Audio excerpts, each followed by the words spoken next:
Good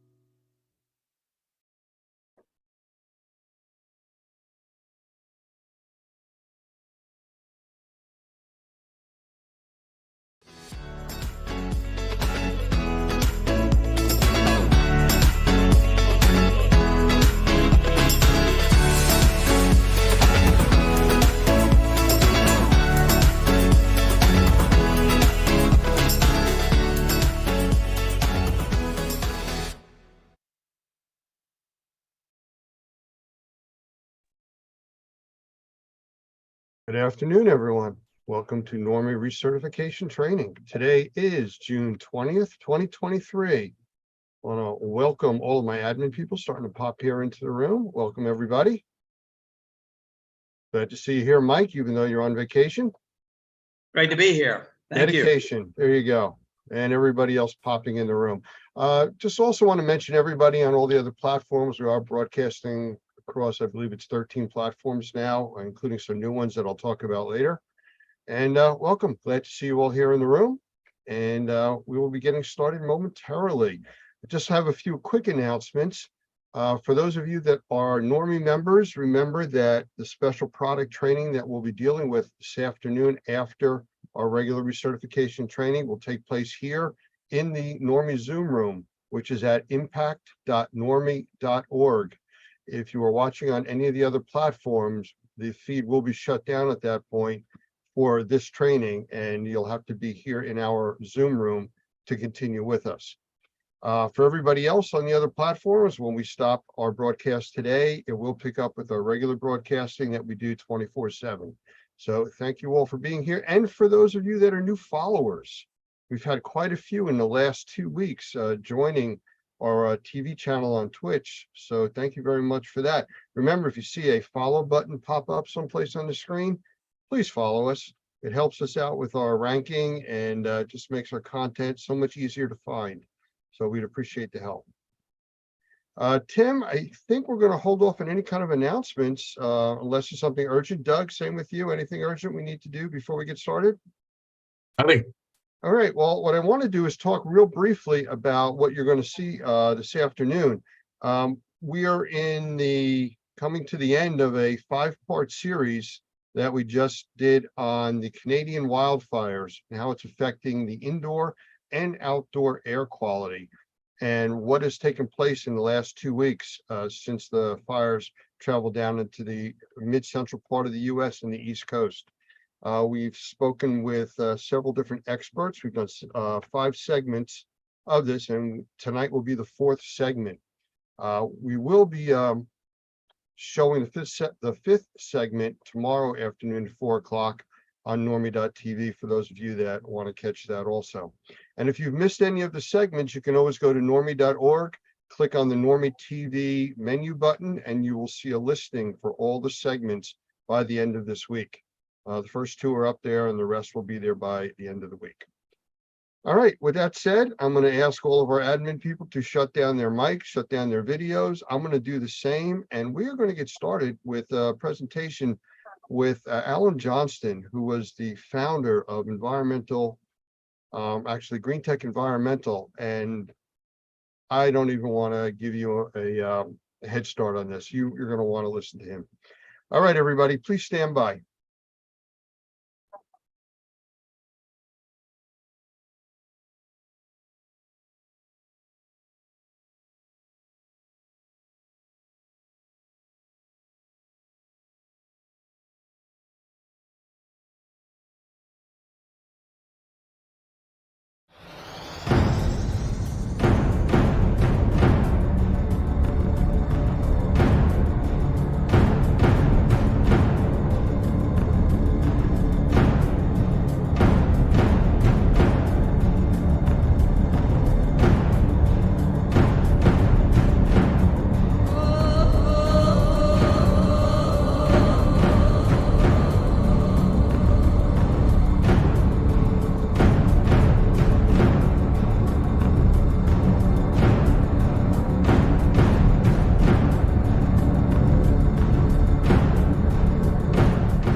I want to welcome everybody today to another episode of Fire More Than Flames and Smoke. And we have a special guest today, Alan Johnston. He's the founder of Green Tech Environmental, and he is a wealth of information on the science and technology side of controlling odors, controlling airborne and surface contaminants. And I just find it a privilege to have him here with us today. So, Alan, if you'd like to say a quick hello, we'll get started. Hi, Lance. Privileged to be with you as well today. Thank you very much. Can you give us a real brief background, a little bit as your background of where you've come from and how we got to this point today? Sure. My background is engineering. I'm a graduate of Purdue University in Indiana in electrical engineering, and I worked in the aerospace industry for 15 years on some exciting programs involving NASA, the space shuttle, and a lot of different missile systems that protect our country. I had the opportunity to enter the air purification industry in 1997, now over 25 years ago, and it was really a combination of factors, but one that really drove my interest was the loss of my mother, who ultimately passed away from mold exposure in a school that she taught in. And as an aerospace engineer, I had a hard time understanding how something like that could happen in the world that we live in with such great technologies available to us. And so I've dedicated the rest of my professional career to finding technologies that solve the problem of indoor air quality and do it in a way that really mimics the way that the nature cleans the air outside. Well, I don't know if you really know how many lives you've actually reached, but just from the technologies that you've worked on and put out into the market, it's countless. So I want to thank you for that. I know how it's affected my family, my friends that use these similar types of technologies. So again, thank you for all of that. But speaking of the technologies, why don't we get into some of them? I mean, the central and eastern part of the United States over the last week or so has really been impacted by fires coming out of Canada. And, out of sight, out of mind, we think of Canada hundreds, thousands of miles away, depending on where you're located, but it's having a direct influence on us. And the technologies that you've worked on and are familiar with are really the lifeline for many people that have breathing issues or just regular people that are reacting to the smoke. So I don't know if you want to just start talking about some of them, or if you want me to request. Why don't we go with what you're comfortable with? Well, the technologies are obviously something that I am passionate about. I'm the founder of Green Tech Environmental and started that company almost 15 years ago now. And the object of the mission, I'd say, of our company is to find technologies that truly solve the problem, or not just a Band-Aid on them. And there are technologies that, as I said earlier, mimic what nature does outdoors, and I'll share some of those with you. This issue that we're having recently with wildfire smoke is certainly a significant, and it's a problem that pops up periodically, certainly every month of every year, somewhere around the world, and the United States had a chance to experience it, affecting as many as 100 million people here just in the last few weeks. It is toxic. Can I interrupt you for 1 second? Because what you just mentioned, affecting 100 million people in the United States, this is a part of the country that's not normally affected. But one of the things that came out of this, because of the thickness of the smoke, we actually got a glimpse into what the starting of a nuclear winter would look like. And, it affected the overall climate. In New Jersey, which is where I'm from, the average temperature this time of the year is normally 80, 85 degrees. When the smoke was as thick as it was for those 4 days, we barely got to 70 degrees. It lowered the temperature almost 20 degrees a day. So it made a big difference, and that affects things going forward. makes a huge difference. And we see the same from volcano eruptions, although not something that we often see here in this country, but in other parts of the world, not uncommon. And it's a scary situation, but from what affects you and I and what we're really concerned about, our health, the effect of what the constituents that make up that wildfire smoke, more than just what we can see, it's the chemical compounds that are inside of that smoke that are of real concern. I have the privilege to be on multiple boards of committees with ASHRAE, and ASHRAE is the standard that is set for heating and air conditioning and indoor air quality. And one of those standards is 52.2, which is the standard for filtration. And what you hear most about when someone talks about the concerns over health and wildfire smoke is PM 2.5 or particulate matter at 2.5 microns. And that is just one size particle. Obviously, wildfire smoke contains particles of virtually every size, up to particles that we can see very clearly. But scientists have really focused in on that one size because it's one that they measure and have identified as one that can get into our lungs and get absorbed into our bloodstream and have a dramatic health effect. And so filtration becomes an important part of a solution to dealing with wildfire smoke indoors. I know that people are talking about setting up safe rooms within their homes, a place that they can go that will allow them to breathe and have a minimal effect from the wildfire smoke. And for those that have technologies that they put into these rooms, congratulations. It's something that we should all have to be able to have a safe haven. We never know when wildfires can hit. I'm sitting in Northeast Tennessee, not far from Gatlinburg, a beautiful, one of the most visited national parks, but was struck by a wildfire just a few years ago that took out thousands of acres and burned thousands of homes, something that was unheard of because we just don't have many wildfires in this area. And we got a glimpse of what that can mean. It can strike anywhere, and preparedness is important. So as we've worked as a community within ASHRAE, developing standards for filtration, high quality HEPA type pleated filters that are able to filter out these ultrafine particles is very important. Most people don't have filtration in their home other than maybe on their HVAC system. And a lot of people are going out and buying 50 cents filters from Walmart. And one of the things that I would like to say right up front is don't do that.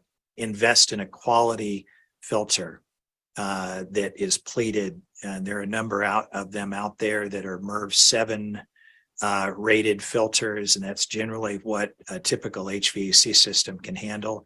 MERV ratings have to do with the effectiveness of the particle capturing ability.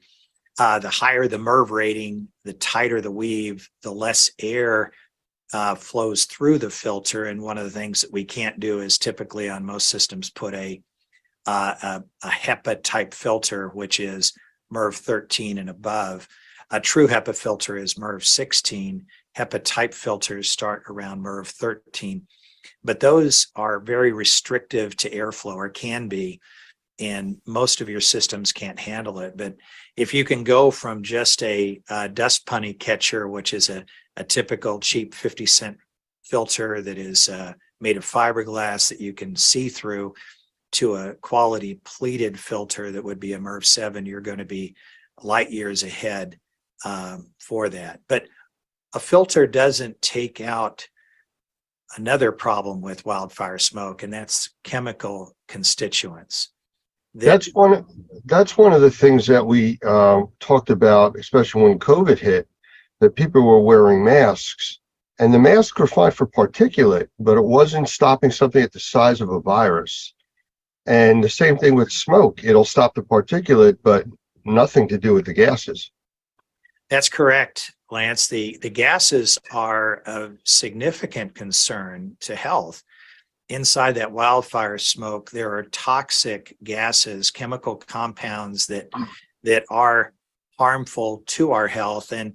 And for the most part, we're able to deal with lots of issues, lots of chemicals that we get faced with. Our bodies are wonderful at being able to deal with those, but as we get exposed to more and more chemicals, which we are, chemicals that come through our skin from laundry detergent, chemicals come from the cleaners that we use in the indoor environment to clean, to sanitize, which is great, but those chemicals get in the air and we breathe them in.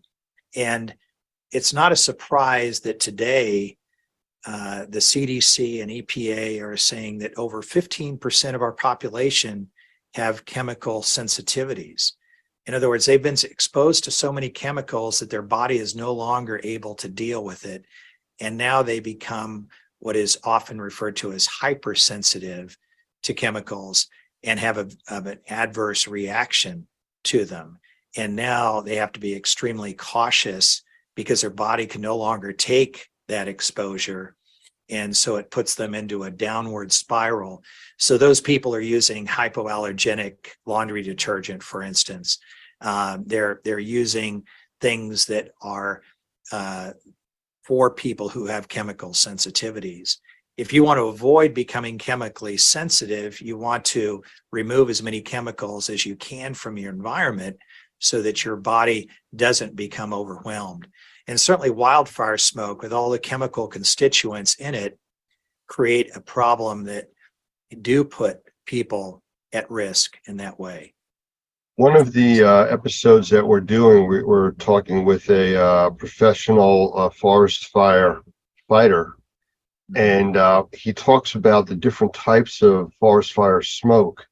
A lot of people say, well, it's like a campfire. We do that all the time and we have a fire pit.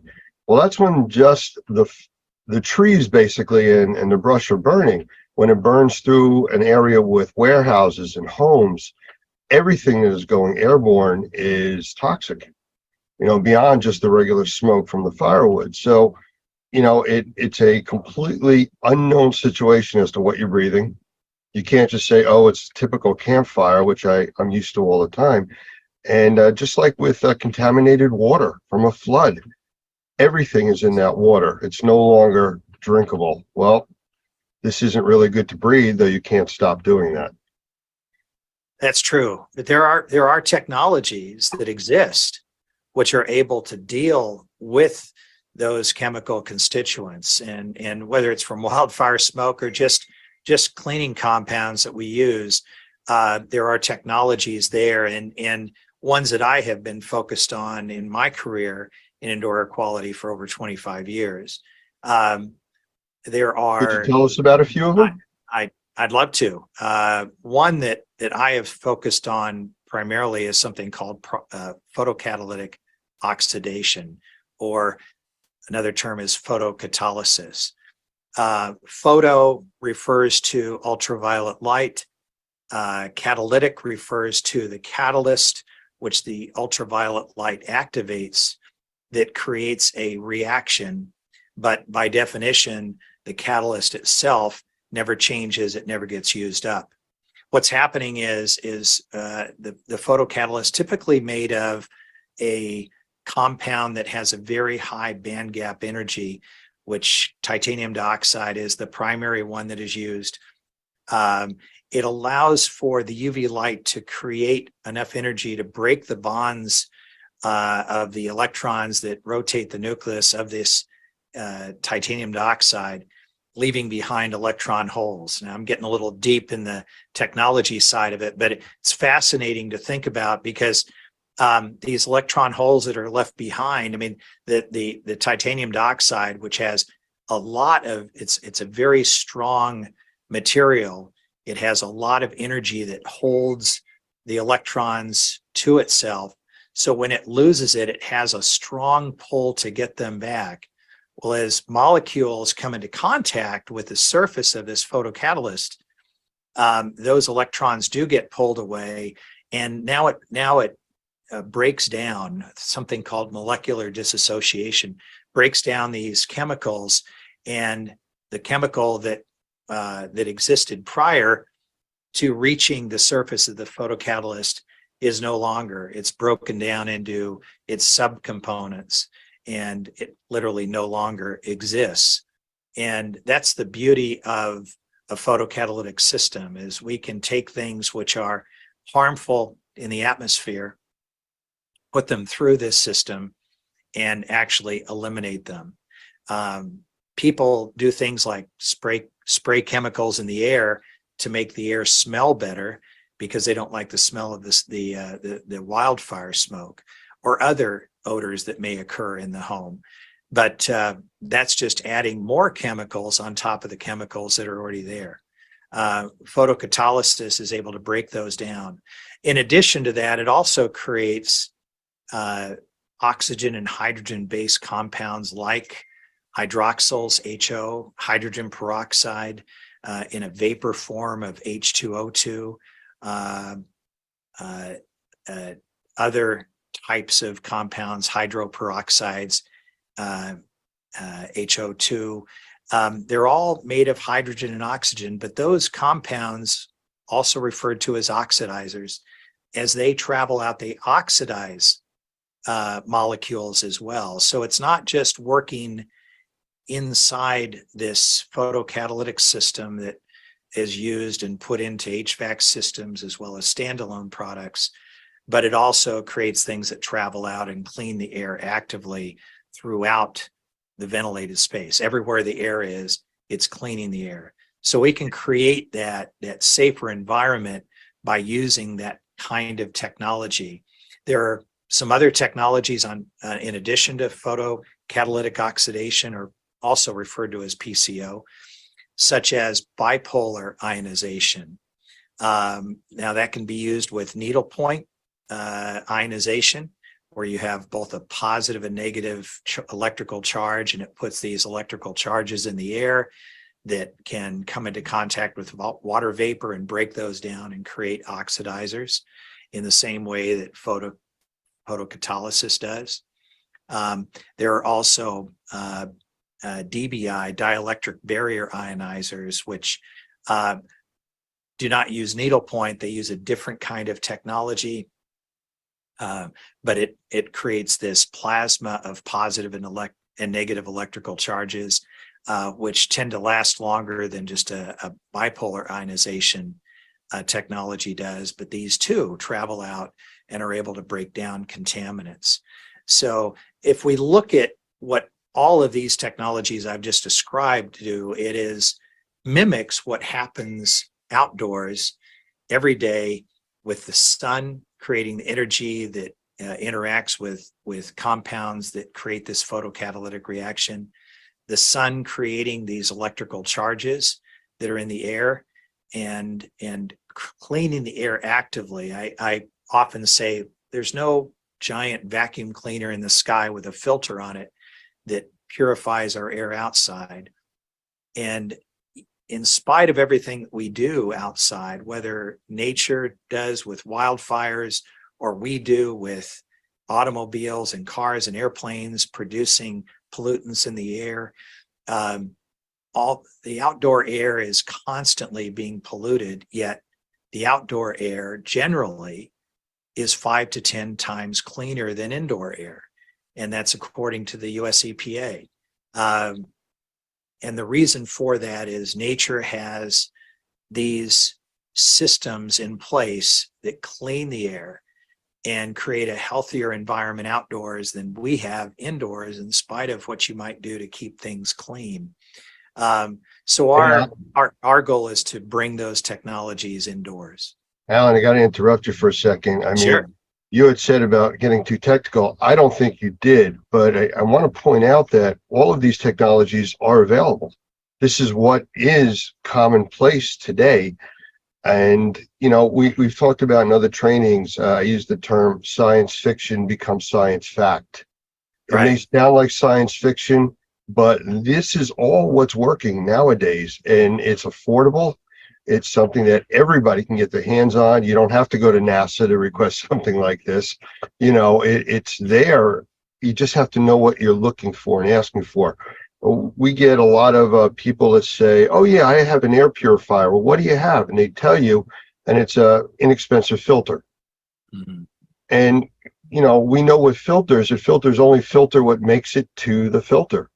Correct. The proactive technologies you're talking about go out and find the problems and take care of it wherever it's at. So that's a big difference. And I applaud people for wanting to do something, but they really need to get the information to know what they're getting. Just like the people that wore masks when COVID hit. I mean, how many people did you see wearing masks made out of paper towels? I'm wearing a mask. Well, yes, you are. However, whether it works or not. So where do you see this industry going with like the technologies that are there right now? They're not brand new. They've been enhanced. They've been combined together. But moving forward, especially with the changes in our environment, smoke conditions, temperature, relative humidity problems, where do you see we going or us going with that? Well, the technologies are slowly being accepted. One of the reasons that I became heavily involved with ASHRAE and on a number of committees was there has been an overall resistance to electronic air purification, the technologies that I just described, and some of the testing that has been done on them, the way the tests have been set up, the results have not been positive. The problem with the test and their protocol was that they have done what is referred to as single pass testing. In other words, they'll put some kind of a challenge gas and put it through the photocatalytic reactor and measure what comes out the backside.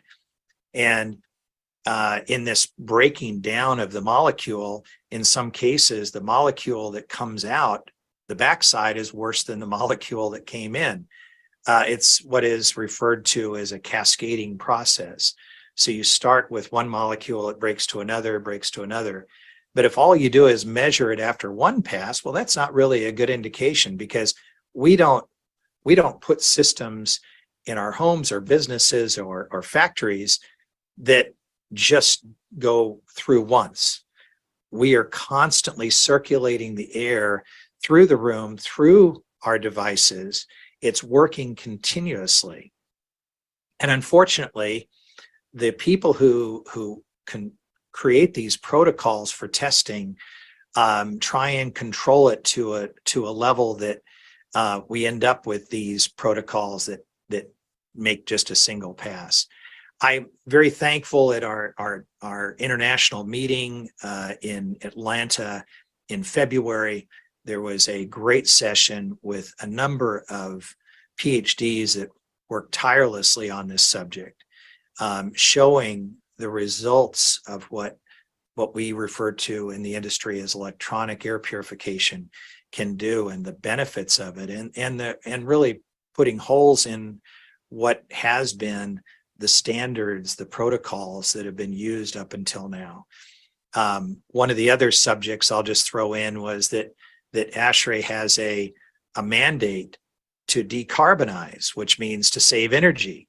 And up until now, and still today, really people have thrown their arms up as to how to deal with this indoor air quality problem, other than just to ventilate, which means bringing fresh air from outside inside. Because we know that the outside air is cleaner than the inside air. So the solution to indoor air pollution becomes dilution, which it is true. It does make the air quality better indoors to bring a lot of fresh air in, but you have to heat and cool that. So we're spending more money, we're using more energy in order to heat and cool, when we can get the same results through using this electronic air purification that really mimics what happens outdoors. We're making headway, and I'm thankful for that. But the technology exists today. NASA has used photocatalytic oxidation technology in the space station since it was put up in the air. It's been critical for them in the growing of plants, but it also helps to purify the air throughout the space station and break down chemical compounds that are being used there. And so when people say, is it safe? Well, it's mimicking what happens outdoors, one. Secondly, NASA has been using it for decades successfully, and it has been key to the International Space Station, will be key to a Mars mission in the future. Some of the issues that you were talking about, how some of the technology is not accepted, the testing data, things like that. Unfortunately, politics gets involved in this. During one of the episodes with the firefighter from California that we were talking with, he had been involved with a lot of litigation over using fire retardants on forest fires, where they're dropping these retardants from planes. Yes. And putting out the fires almost immediately. The problem is there's a movement out there saying that it's polluting the watersheds doing that. Well, here's the problem, the way he described it, that if you can attack the fires quickly with this retardant, yes, it can affect the watershed. If you don't attack it quickly and let it burn, there is no longer a watershed. And it's, I don't want to say the lesser of two evils, but the politics gets in the way of putting out the fire, basically. And that's unfortunate. The stuff that you're talking about, people not understanding the technologies and not being mainstream, is because of, like you said, the testing, the way it's done, the cascading effect. Everything goes through that process. Another component of indoor air quality is radon. Now, it's a radioactive gas. The difference is that it's not actually radon that causes the problem. Radon breaks down into three other components that are the radioactive material that actually cause damage to the human lungs. Nobody talks about that. They just say radon, and radon is not really what's even being detected. So the politics, the buzzwords, I guess that gets in the way. It does. People grab hold of a small point and run with it and discount technologies, processes, without really understanding them. We have here at GreenTech spent almost $2 million on testing over the last 3 years. Some of that was on COVID, the SARS-CoV-2 virus, which was important, obviously, during the pandemic, but testing on mold, bacteria, on VOCs, looking at monitoring formaldehyde and toluene and some of these other chemicals that are harmful to human health, yet are found frequently in the indoor environment, and been able to show through the use of our photocatalytic technology, the use of dielectric barrier ionizers, bipolar ionization, unipolar ionization, that we're able to reduce the chemical load in the environment over a matter of hours and days, that even when we inoculate the space with compounds that, when they get broken down, create things like formaldehyde, that we actually don't even see an increase in formaldehyde as we monitor that. We see it go down continuously from one day to the next, and it stays down as long as the technology is running in the space. So it's, we don't have the luxury of that in a laboratory environment, and that's the reason that the data is not able to show the true results, because typically tests are run for 30 minutes or an hour or 2 hours, but not longer than that.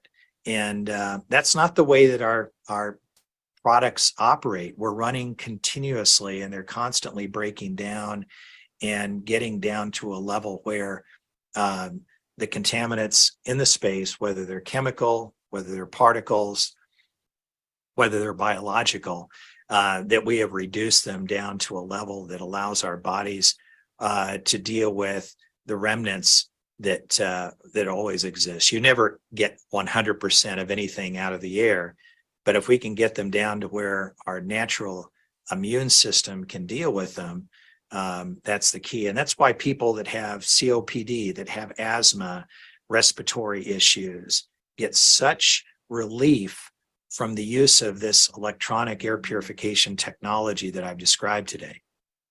How about odor control? Because that's another big component of the wildfires that are affecting people now. Again, they see it, so they're reacting to it, but they also usually smell it before they see it. That is so true. I did here in New Jersey. It was like all of us, the morning was fine, the afternoon was like, I smell a fire. And by that evening, it looked like sunset at 4 o'clock in the afternoon. It was just so dark. So what's available out there for odor? Well, and some of the odor gets dealt with through the use of the technologies I've described, photocatalysis, dielectric barrier ionization, bipolar, unipolar ionization, but not 100%, especially because wildfire smoke, the smell from it is so overwhelming. I am really excited about a technology that I learned about that was developed by a tiny company up in Kentucky. And my company was able to get the exclusive worldwide rights for applying this technology to a filter. It's the trade name is called OdorGuard. And by the name, it is something that deals with odors, but it goes way beyond that. But it's used in different areas where odors are a big problem, like inside of trash bags today. Glad has an odor reducing trash bag that uses the same technology applied inside the bag. Adult diapers that obviously we understand the issues with odor there. It is so fast working and so complete at being able to break down lots of different odors. And what's even, to me, even more exciting, because the odors are something that are offensive, but it's what's causing the odors, the chemicals behind it that concern me. Its ability to break down VOCs as well is important. It's a totally non-toxic chemical. It is very safe. It has no odor in itself. It's applied to a filter surface. And we have put it into a number of different products, including just regular HVAC filters. So I started talking today about the importance of having a quality filter for your return air of your HVAC. We do apply these to pleated filters, MERV 7 pleated filters, and so that not only can the filter trap those particles that are so important to be trapped, but they can also, the coating on the filter can break down the VOCs that are important to be broken down, as well as breaking down the odor. And so we've used OdorGuard in assisted living facilities where we all know what the smells can be in those kind of facilities. We've used them in dormitories where the smell, body odors can be a little bit strong. It is effective in so many different applications where odor is a problem. And what's exciting is it's not dealing just with the odors, but also chemicals. Can I just change the path here a little bit? I mean, all of that sounds like there is hope. And for the next forest fire or next airborne contaminant, I mean, there are technologies that will absolutely protect us and help us breathe easier, if you want to call it that. But we also have fire situations out in California. And I mentioned before about the politics of, like you said, the testing and things like that. Can you touch on quickly why California, that has such a large air pollution problem between smog and fires and everything else, is so aggressively against air purification? it's just, I don't understand that. And I think our listeners would want to understand that a little bit too. Well, I have a lot of experience with California and air purification. In 2007, I was the representative of all manufacturing of electronic air purifiers in front of the California Air Resource Board, also referred to as CARB. And they had a law that they were wanting to put into effect, and they had the Air Resource Board spent 2 days reviewing whether or not they needed to pass a law which basically outlawed the use of electronic air purifiers that produce ozone. And I think there was a misunderstanding because California has had a big issue with air pollution. I spent the first year of my college education at a school in California before moving to Purdue to finish my college career. And I remember so well just being 4 miles from the mountains north of Los Angeles and not even seeing them for the first 2 months that I was at the school. And all of a sudden, one day they appeared on the skyline. Pollution used to be and this was in the 70s, much worse than it is today. So I give a lot of credit to California for taking steps, whether it's car emissions, whether it's factory emissions. They have done everything that they possibly can. But there was the misconception was that pollution oftentimes is measured by measuring ozone because it's an easy gas to measure. The nitrogen oxides that are created through automobile smoke, much harder to measure. And what's interesting is that other pollutants, as they rise, ozone rises with them. It's I call it the fireman that fights the fire. Ozone is created naturally in nature as pollution rises because the ozone helps to break down the pollution. So it's by wanting to get rid of ozone, it's kind of like saying we want to get rid of firefighters because every time we see a fire, there's a fireman there. So obviously, if we got rid of the fireman, we wouldn't see any more fires. But the comment that was made to me by a number of the Air Resource Board members, these are also government officials in the different areas of California from San Diego to north of Sacramento. And I sat down with every single one of them in their offices to talk about this. One of them mentioned to me, I said, I don't understand why we would want to generate ozone when we've been working so hard to get ozone out of our state. And I had to correct him to say, you've been working to get pollution out of your state. Ozone is not the pollution. Elevated levels of ozone aren't good, but the elevated levels of ozone are there because of the pollution that you have. They ultimately decided to pass the law against air purifiers that generate ozone. And therefore, that is one low-level ozone. We're talking about levels that the EPA said are safe and natural, that are found outdoors in very pristine parts of the world every day. There's no place around the world that doesn't have a low level of ozone except indoors, that they would not allow ozone to be generated in air purifiers.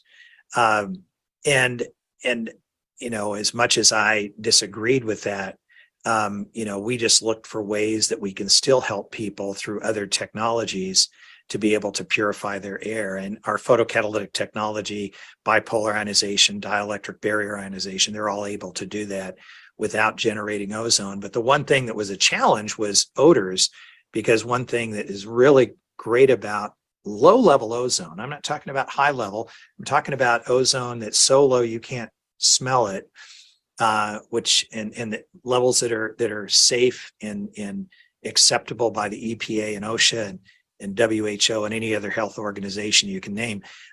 It's great at breaking down odors. And that's one of the things I loved about it, and not having access to it for people who live in California was disappointing. But that's one of the great things that we found with OdorGuard and the ability to break down odors.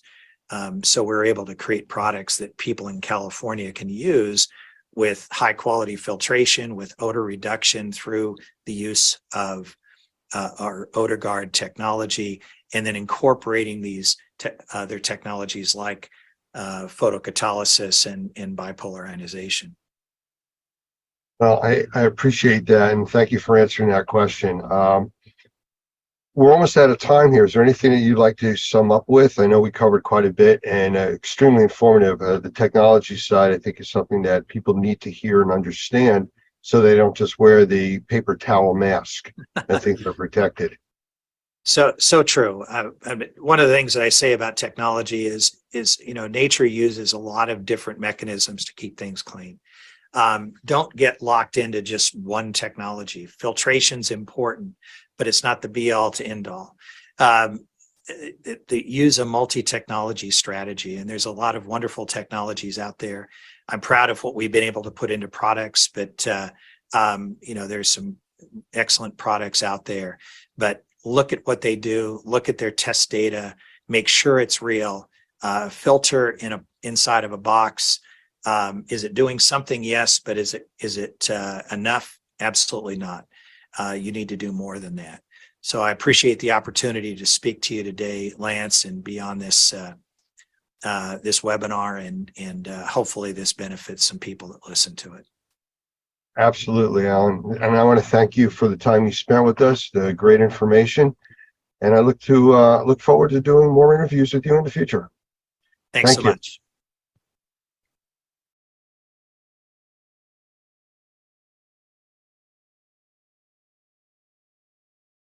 Well, hopefully you are all able to see that. If you missed any part of it, you are able to find that on our Facebook page, LinkedIn page, several of the social media platforms that we're broadcasting on right now will have that available. We also have it that you can see by the end of this week, all 5 episodes at normie.org, and just click on the Normie TV button. You'll see them listed there under our schedule.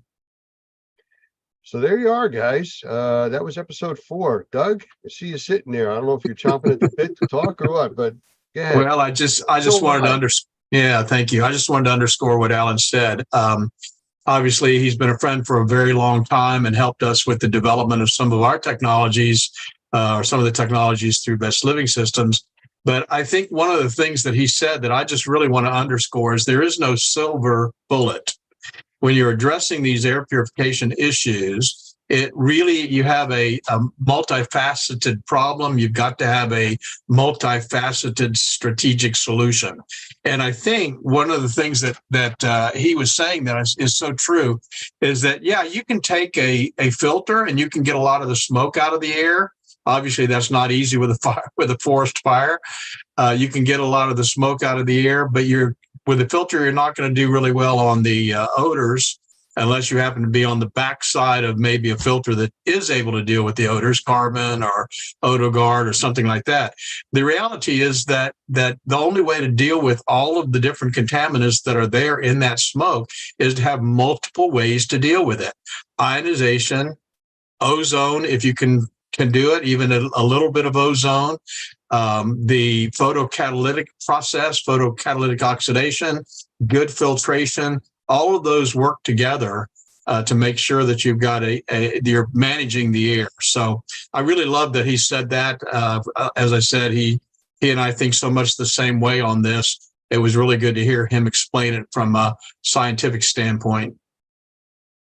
Well, I agree. And thank you, Doug. I didn't see any comments coming through or any chat during that presentation, so I think we're pretty good there. Again, I just encourage everybody, if you missed any part of it, you can watch it again, and tune in tomorrow at 4 o'clock Eastern, 3 o'clock Central Time for the final episode with Dr. Gavin McGregor Skinner talking about the health effects of the fires and the smoke coming out of Canada. All right, I think what we'll do is we're still live on all the platforms. So Tim, I don't know if you want to mention any of the upcoming training that we have, in case anybody out there is interested in it before we shut down for our private normie training. You're muted there, Tim. I noticed that as soon as I started talking. Yeah, we have several trainings coming up. We've just gone through a round of trainings, and then starting a little bit later in July, we pick up again with a pretty busy schedule in late July and early August.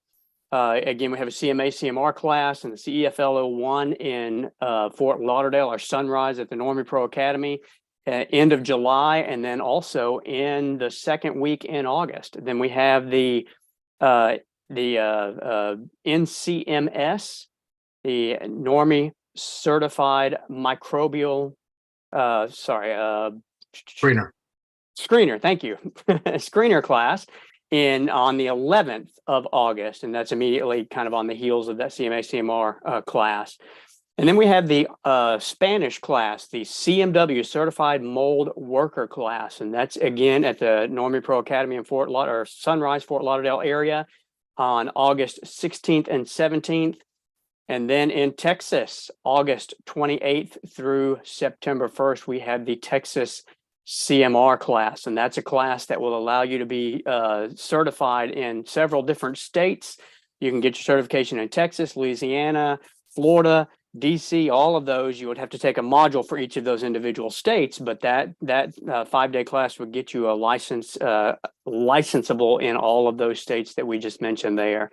So a lot of classes coming up in late July and into August. Take a look at that schedule, and then some very special classes in the future. We've got the NCMI in Las Vegas, and then the big class, the ISSS in Puerto Vallarta, which is a major event that you may want to take a look at. And that one is in October 23rd and 24th. So if you want to go to besttrainingschool.com or the events, the training class, the training.normie.org, and those websites, you can see all of those events online for you, and take a look at our schedule. So let me underscore, if I could, the October training, the Puerto Vallarta trip. I got off the phone today with Restoration Journeys, and they said that several people have actually seen it on Normie TV and are interested in signing up. There are still rooms available for that. That's actually from the 22nd through the 27th. So it's a great all-inclusive resort at the Marriott there in Puerto Vallarta. It's going to be a fun trip. We're going to have a lot of things that we're going to really enjoy doing out there besides the 2-day class that Tim mentioned.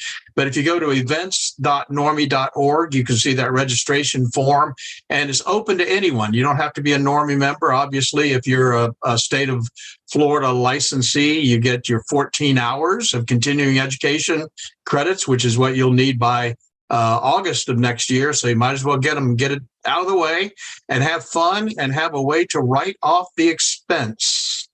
So events.normie.org, and you can click on that Restoration Journeys and you'll see it. Hey, Doug, Tim, one more thing. I wanted to mention that Texas class is filling up, and it's kind of a limited number of folks that we can train down there. So if you're interested at all, get the reservation in right away, because it's filling up pretty quickly. Yes. Yeah, that's the first class that we've actually taught in Texas since we were made a approved training provider back in 2005. One of the reasons why it's taken so long is because it was really tough to figure out what that market was all about. And of course, they changed who was actually regulating that licensing law. But we're ready. It's going to be a great class. And so, yeah, go to training.normie.org and sign up for TXCMR, Texas Certified Mold Remediator. All right. Thank you, guys. Give me a moment. I want to shut down the feeds to all the other platforms so we can come back here and do our product training that we were talking about. Again, a reminder for any of the Normie members that are watching on any of the other social media platforms or streaming platforms, go to impact.normie.org so you can get into the classroom here, and we'll be continuing. That starts in about 3-4 minutes. For everybody else, thank you. We appreciate you being with us. Just a reminder again, tomorrow, 4:00 p.m. Eastern, 3:00 p.m. Central, we will have the final episode, the 5th episode of the wildfires and the smoke conditions coming out of Canada, right here at normie.tv. Thank you all. Please stand by and we will start our Normie training for our members momentarily. If you want to become a Normie member, I forgot to mention this, and you want to get into the training, just go to join.normie.org. That'll get you in. Stand by, everybody.